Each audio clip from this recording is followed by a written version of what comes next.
Here we are back with the lure after it's had its first coat of paint.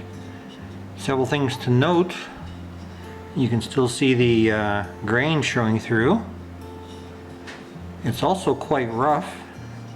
I'll do a non-scientific test here on roughness, and I'll just rub this, give you an idea of the sound of the roughness. Here's one that's been sanded already. I'll do the same thing and you'll see that it's much smoother. So some of the things to note about this lure right now. The light will probably not show the little hairline scratches that run this way, but I did have a little chat in one of the earlier videos about my dad saying that paint is not a filler, but you know what? These little scratches, paint can fill it. And so I'll be showing this same lure 2 more times, one after the second coat and then one after the third coat, and you'll see a lot of these scratches go away.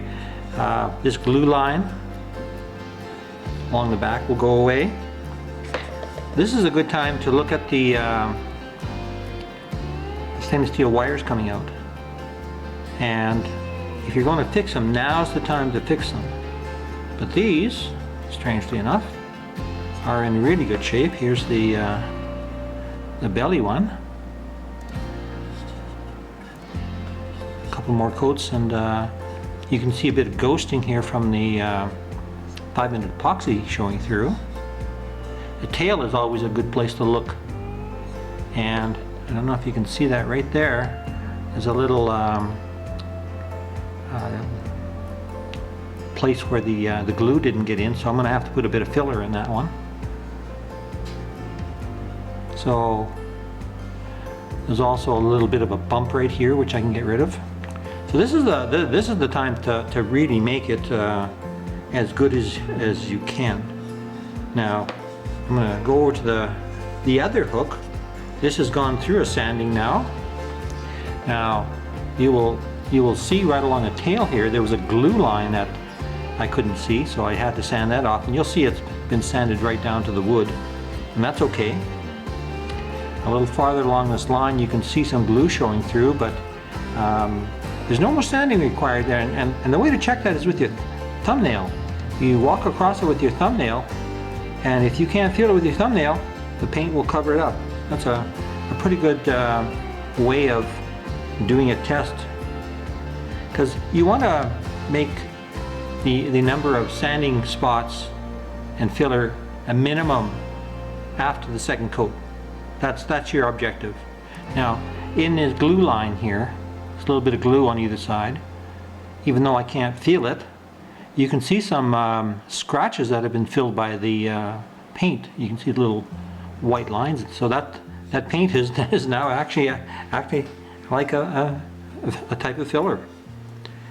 Now around the eye, the socket here, you can see that I had to take it down to just about down to wood here. There was some rough stuff there. I've also sanded the nose a little tiny bit. I won't sand around the nose again, because I want to have 3 good coats of paint, or at least two good coats of paint on the nose. But bear in mind, it'll get another at least 1 layer, maybe even 2 of additional water-based paint. So that will cover that up.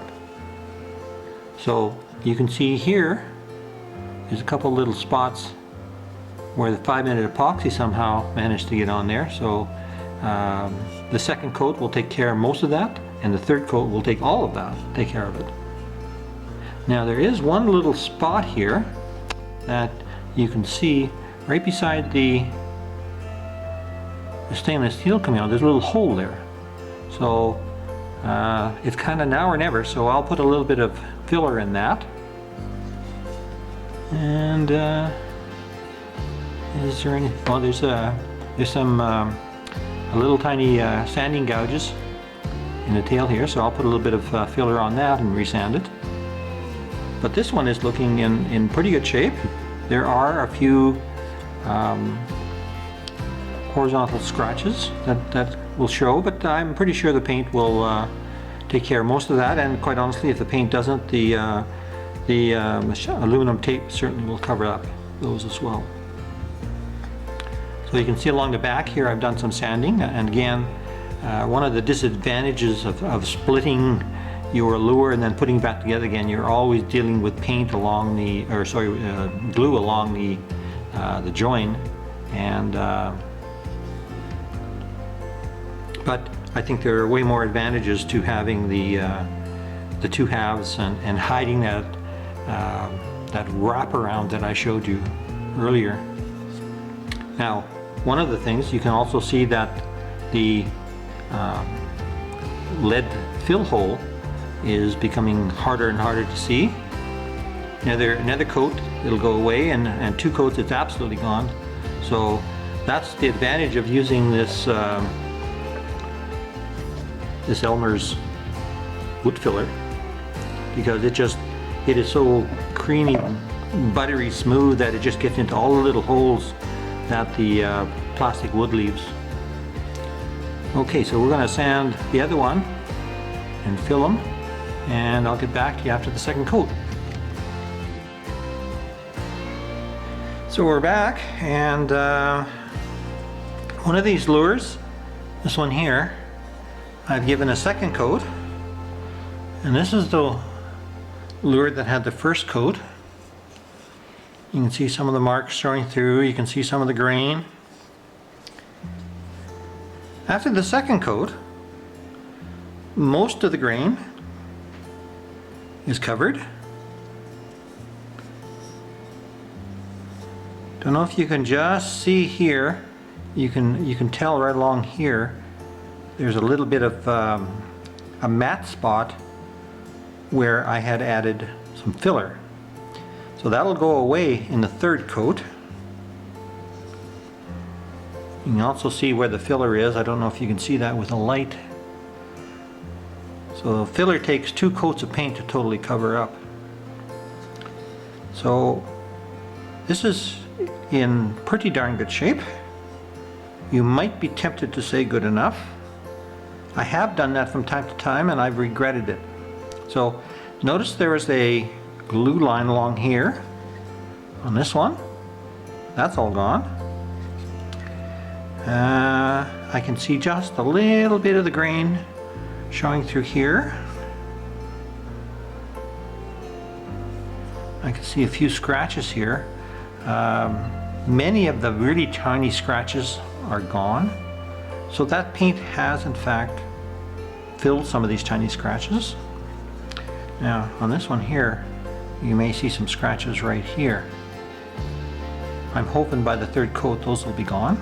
But again, the aluminum tape that we're going to put on here is going to cover up most of that. And any little scratches will be covered over by the aluminum tape, and they won't show. This one has a couple of larger scratches down here, but I'm pretty sure that the next coat of paint will do probably a 95% job of filling that one up. Okay, another thing to look at here, you can still see a little bit of the epoxy showing through. So the next coat will hopefully take care of that. This lure has not been sanded, and you can't see it, but there are a few little gremlins on the paint. And what I'll do is I'll just give this a quick with a 400 grit, and then give it a bit of a blow with the air hose. You don't want to do a lot of sanding between the second and third coats, if at all possible. And when I give this one the third coat, I'll give this one the second coat. So then we'll have comparison third coat versus second coat. Okay. So we're back with my lures. We can have a look at this one here is the one we saw previous video, it has had 2 coats, and even though I said that the grain had disappeared, as I was walking to my shop in the nice bright sunshine, I noticed that the grain was kind of poking through the paint, and so this is the one that's had the 3 coats. Now many of the little scratches have been filled in by the paint. The grain is totally missing now. You can't see the grain at all. And this one is ready to have the aluminum tape put on it. Now I've covered that in part 1, 2, and 3 of this series. However, you may notice that in those parts of the series I was using this lure.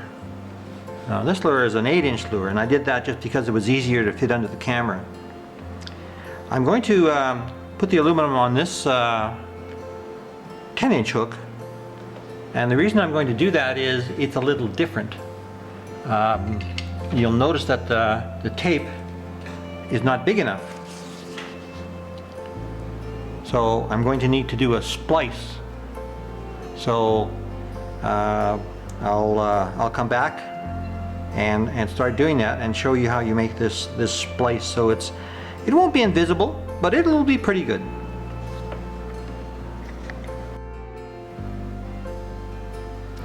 So I'm back to I think the end of video 1, where I've cut this line off and I've done the eye.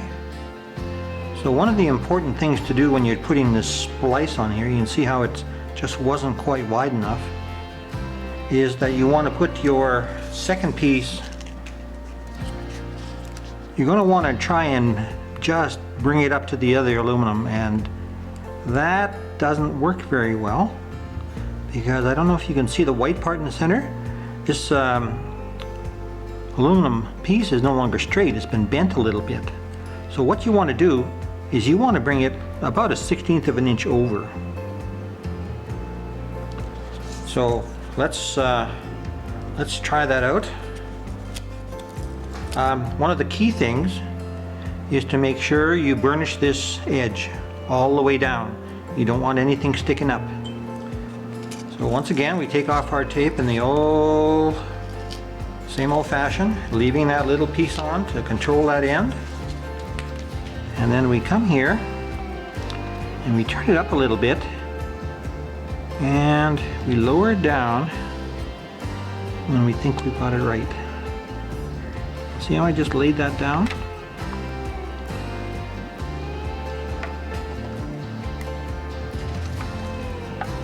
So out here, of course, you don't need any more, so you can remove that, get that out of the way. And the standard ways of handling this tape continue. You just rub them firmly with your thumb. And now you're going to want to bring it up a little bit over the edge here, but not too much. Again, you won't be seeing this part after it's painted, so there's no need to go up as high as you can, because the tape will just simply crinkle and you'll get frustrated, and you won't be able to get those crinkles out because they're going around such sharp bends. So you use your soft end of your pen to get that edge down.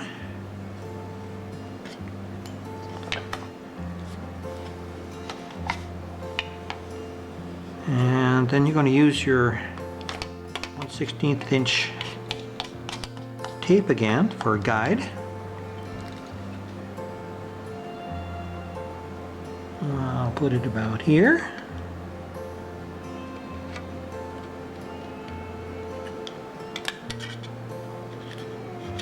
I reused my tape.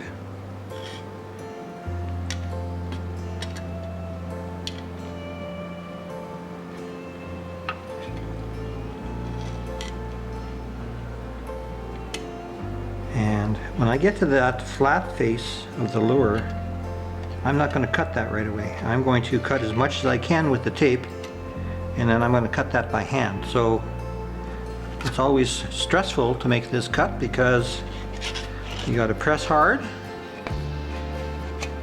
Well, let's see what I can do. I don't like the way this tail ends, so I'm going to change it a little bit. Move it down a little bit. Okay. So again, I get a good grip. I cut beyond the tape.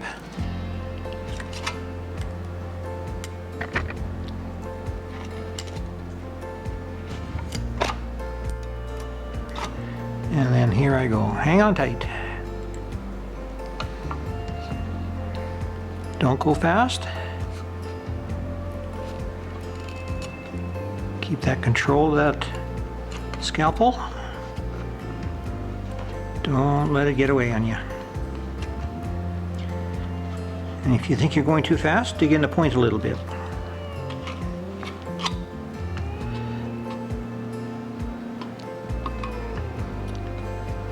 Okay, here we go. We're gonna go over this little rounded area on the back.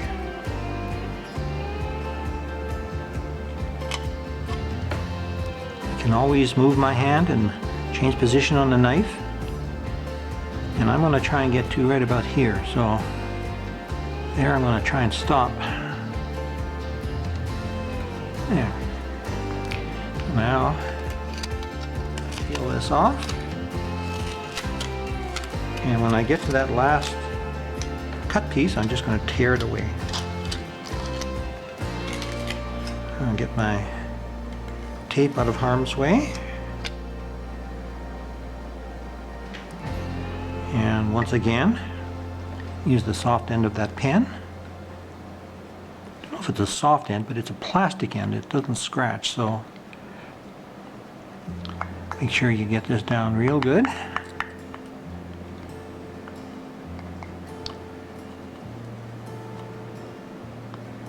And as always, you use the light in your room to your best advantage, and you move the lure to try to get different angles on your light, of light onto your lure to help you see things you couldn't normally see.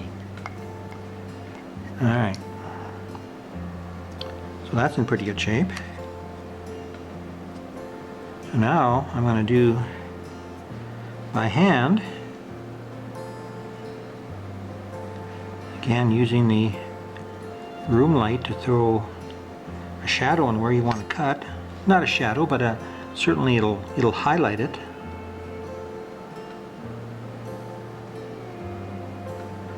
I can cut off this part.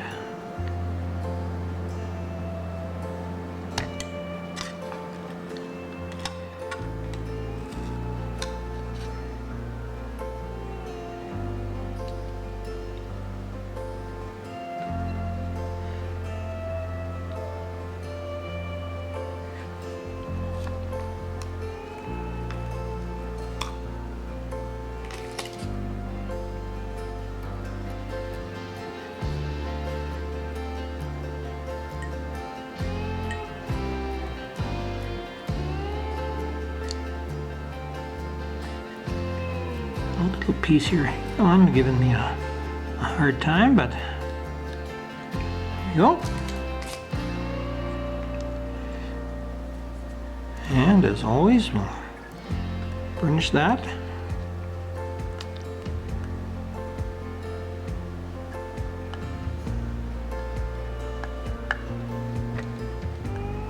Getting rid of any little pockets of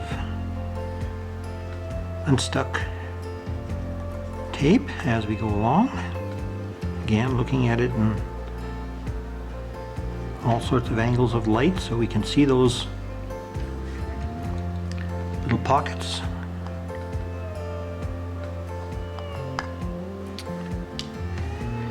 And now we can take the tail off. Showed you that before. Put the base of the scalpel and figure out where you got to go, and around you go.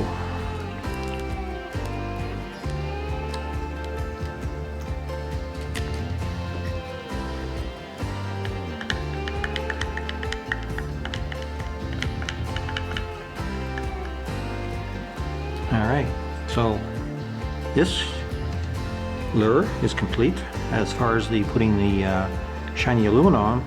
Now one thing you should be aware is that the bigger the hook gets means the bigger the contours, means the more crinkles you're going to get. The original hook that I did in part 1 I think had 1 major crinkle. This had about 5. It's just an issue of how much you're trying to force that aluminum to bend. It doesn't like to bend. Remember I told you could actually hear it complaining. It seems to have a voice of its own when it's being forced to do things that it doesn't like to do. And so you can see some of the crinkles here that you can get rid of most of them, but you can't get rid of them all. I wanted to show you what that splice actually looks like. In this particular hook here, you can see it along here. It's not particularly visible, and that's because the back paint has been brought down a little bit and it's a little darker, and it really doesn't show up horribly. I have another one here where it shows up quite a bit more,